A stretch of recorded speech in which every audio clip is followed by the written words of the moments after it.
இந்தியாவும் 2025 மே 18 வரை தற்போதைய போர் நிறுத்தத்தை நீடிப்பதற்கு இணங்கியதாக பாகிஸ்தான் துணை பிரதமரும் வெளியுறவு அமைச்சருமான இசாக் டார் தெரிவித்துள்ளார். நாடாளுமன்றத்தில் உரையாற்றிய டார், இரண்டு நாடுகளின் இராணுவத்தினரும் முன்னதாகவே தொடர்பு கொண்டு போர் நிறுத்தத்தை நீடிக்கும் முடிவை எட்டியதாகவும் அதைத் தொடர்ந்து அரசியல் உரையாடலை தொடர திட்டமிட்டுள்ளதாகவும் கூறியிருக்கின்றார். போர் நிறுத்த ஒப்பந்தம் முதலில் மே 10 முதல் மே 12 வரை நீடிக்கும் என்று ஒப்புக்கொள்ளப்பட்டது. பின்னர் அது மே 14 வரை நீடிக்கப்பட்டது. இப்போது மே 18 வரை நீடிக்கப்பட்டது என்று அவர் நாடாளுமன்ற உறுப்பினர்கள் மத்தியில் குறிப்பிட்டிருக்கின்றார். போர் நிறுத்தத்தை பராமரிப்பதில் இதுவரை இராணுவ அளவிலான தகவல் தொடர்பு முக்கிய பங்கு வகித்துள்ளது. இந்த நிலையில் மே 18க்கு பின்னர் விரிவான அரசியல் பேச்சுவார்த்தைகள் ஆரம்பமாகும் என்று டார் கூறியிருக்கின்றார். இந்திய கட்டுப்பாட்டில் உள்ள காஷ்மீரில் அமைந்துள்ள பஹல்காமில் கடந்த மாதம் அடையாளம் தெரியாத துப்பாக்கிதாரிகளால் 26 பொதுமக்கள் கொல்லப்பட்ட துப்பாக்கி தாக்குதலுக்கு பதிலடியாக மே 7ஆம் தேதி அதிகாலையில் பாகிஸ்தானில் உள்ள பல இலக்குகள் மீது இந்தியா வான்வெளி தாக்குதல்களை நடத்திய போது இரண்டு நாடுகளுக்கும் இடையிலான பதற்றங்கள் அதிகரித்தன. இதையடுத்து இரண்டு நாடுகளுக்கும் இடையில் இடம்பெற்ற கடுமையான சண்டையை தொடர்ந்து மே 10 அன்று இரண்டு தரப்பினரும் போர் நிறுத்தத்திற்கு ஒப்புக்கொண்டனர். இந்திய கட்டுப்பாட்டில் உள்ள காஷ்மீரில் அமைந்திருக்கின்ற பஹல்காமில் கடந்த மாதம் அடையாளம் தெரியாத துப்பாக்கிதாரிகளால் 26 பொதுமக்கள் கொல்லப்பட்ட துப்பாக்கி தாக்குதலுக்கு பதிலடியாக மே 7ஆம் தேதி அதிகாலையில் பாகிஸ்தானில் உள்ள பல இலக்குகள் மீது இந்தியா வான்வெளி தாக்குதல்களை நடத்திய போது இரண்டு நாடுகளுக்கும் இடையில் பதற்றங்கள் அதிகரித்தன. இதையடுத்து இரண்டு நாடுகளுக்கும் இடையில் இடம்பெற்ற கடுமையான சண்டையை தொடர்ந்து மே 10 அன்று இரண்டு தரப்பினரும் போர் நிறுத்தத்திற்கு ஒப்புக்கொண்டனர். துருக்கியில் உக்ரைனுக்கும் ரஷ்யாவிற்கும் இடையே நடைபெறவிருக்கும் அமைதி பேச்சுவார்த்தைகளில் அதிக எதிர்பார்ப்புகள் இல்லை என அமெரிக்கா தெரிவித்திருக்கின்றது.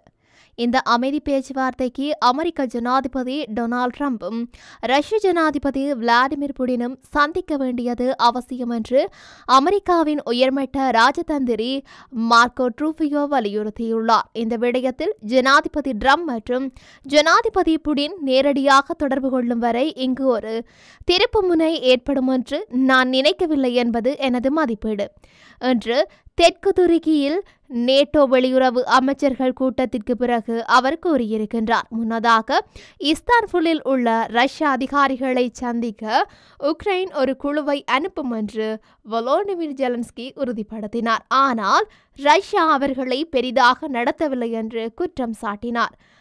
அங்காராவில் செய்தியாளர்களிடம் பேசிய அவர் கீழ்மட்ட மாஸ்கோ தூதுக்குழுவை விமர்சித்தார்.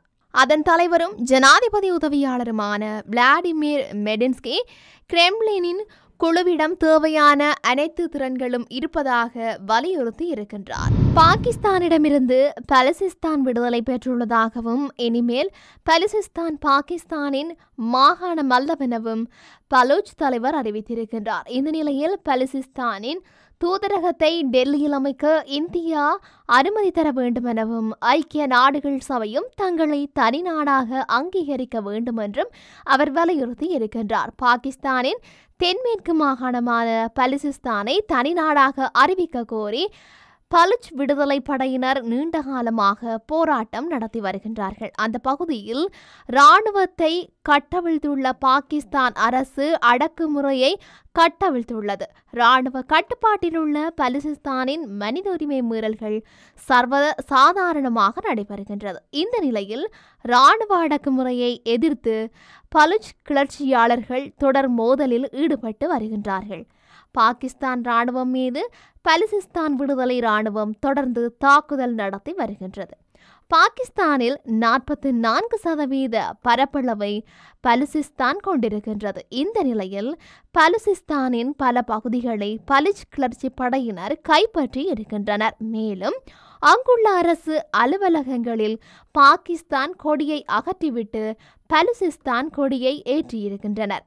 பலுச் தேசியவாத தலைவரும் மனித உரிமை ஆர்வலரும் எழுத்தாளருமான மிர்யார் பலுச் தலைமையிலான பலுசிஸ்தான் குடியரசு என குறிப்பிட்டு தனிநாடாக பிரகடனம் செய்திருக்கின்றார். இனி பலுசிஸ்தானை பாகிஸ்தானின் மாகாணம் என யாரும் குறிப்பிட வேண்டாம் என்றும் தாங்கள் பாகிஸ்தானியர்கள் அல்ல என்றும் அவர் வலியுறுத்தி இருக்கின்றார். இனி பலுசிஸ்தானை பாகிஸ்தானின் மாகாணமாக குறிப்பிட வேண்டாம் என்றும் குறிப்பிட்டுள்ள அவர் இனி நாங்கள் பலுசிஸ்தானியர்கள் என்றும் வலியுறுத்தி இருக்கின்றார்கள். பலுசிஸ்தான் குடியரசாக தங்களை உலகம் அங்கீகரிக்க வேண்டும் என்றும் அவர் வேண்டுகோள் விடுத்திருக்கின்றார்.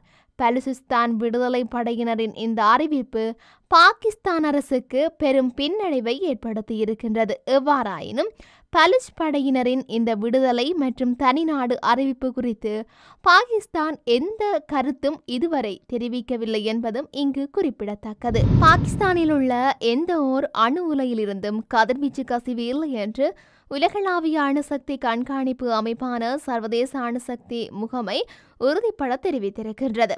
பஹல்காம் பயங்கரவாத தாக்குதலை அடுத்து பாகிஸ்தானில் உள்ள 9 பயங்கரவாத முகாம்களை குறிவைத்து கடந்த 7ஆம் திகதி ஆபரேஷன் சிந்தூர் என்ற பெயரில் இந்திய பாதுகாப்பு படை தாக்குதல் நடத்தியது. இந்த மோதலின் போது பாகிஸ்தானின் அணுசக்தி நிலையங்கள் அமைந்துள்ள கிரானா மலைகளை இந்தியா தாக்கியதாக குற்றச்சாட்டுகள் எழுந்தன. இந்த நிலையில் பாகிஸ்தானில் உள்ள எந்த ஒரு அணுசக்தி நிலையத்திலிருந்தும் கதிர்வீச்சு கசிவு அல்லது வெளியீடு எதுவும் இல்லை என்று உலகளாவிய அணுசக்தி கண்காணிப்பு அமைப்பான சர்வதேச அணுசக்தி முகமை தெரிவித்திருக்கின்றது. அதன் செய்தி தொடர்பாளர் அளித்த பேட்டியில் சர்வதேச அணுசக்தி முகமைக்கு கிடைத்த தகவல்களின் அடிப்படையில் பாகிஸ்தானில் உள்ள எந்த ஒரு அணுசக்தி நிலையத்திலும் இருந்து கதிர்வீச்சு கசிவு அல்லது வெளியீடு எதுவும் இல்லை என்று தெரிவித்திருக்கின்றார். அமெரிக்க ஜனாதிபதி டொனால்ட் ட்ரம்ப் நேற்றைய தினம் மாலை கட்டாரில் இருந்து அபுதாபிக்கு தனி விமானம் மூலம் புறப்பட்டார். அவரை சர்வதேச விமான நிலையத்தில் அமீரக ஜனாதிபதி நேரில் வரவேற்றார்.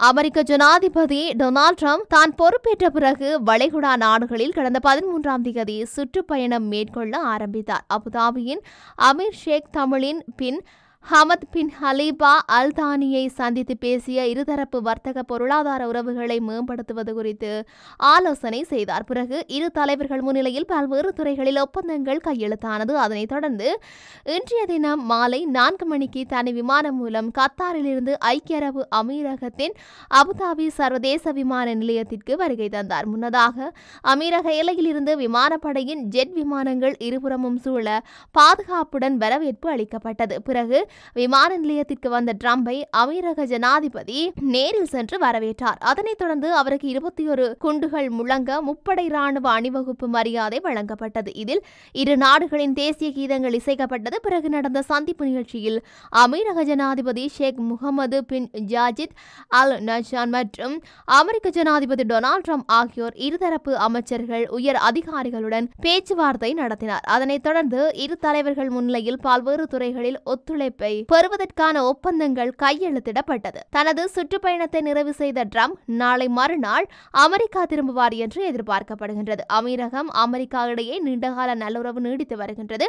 அமீரகம் ஒருங்கிணைக்கப்பட்ட பிறகு இரு நாடுகளும் பல்வேறு துறைகளில் ஒத்துழைப்பை பெற்றுக் கொண்டு வருகின்றன. தொடர்ந்து வர்த்தகம், பொருளாதாரம், தொழில்நுட்பம், ராணுவம் மற்றும் விண்வெளி துறைகளில் இரு நாடுகளும் நெருக்கமான நட்புறவை பாராட்டி வருகின்றன. அமெரிக்க ஜனாதிபதி ட்ரம்பின் இந்த சுற்றுப்பயணம் மத்திய கிழக்கு பகுதியில் பல்வேறு நேர்மறையான தாக்கங்களை ஏற்படுத்தி வருவதாக அரசியல் நிபுணர்கள் கருத்து தெரிவித்து வருகின்றார்கள். தீவிரவாதத்திற்கு அளிக்கும் ஆதரவை நம்பும் வகையில் பாகிஸ்தான் நிறுத்தாதவரை சிந்து நதிநீர் ஒப்பந்தம் நிறுத்தம் தொடரும் என்று இந்தியா தெரிவித்திருக்கின்றது. இந்திய வெளியுறவு அமைச்சர் ஜெய்சங்கர் இந்த கருத்தை வெளியிட்டிருக்கின்றார்.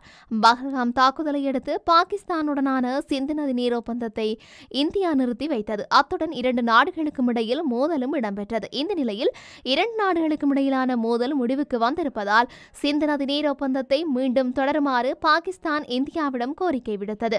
பாகிஸ்தானில் உள்ள லட்சக்கணக்கான மக்களுக்கு ஆதாரமாக இருக்கும் சிந்து நீரை விடுவிக்க வேண்டும் என்று இந்தியாவிடம் பாகிஸ்தான் வேண்டுகோள் விடுத்திருக்கின்றது.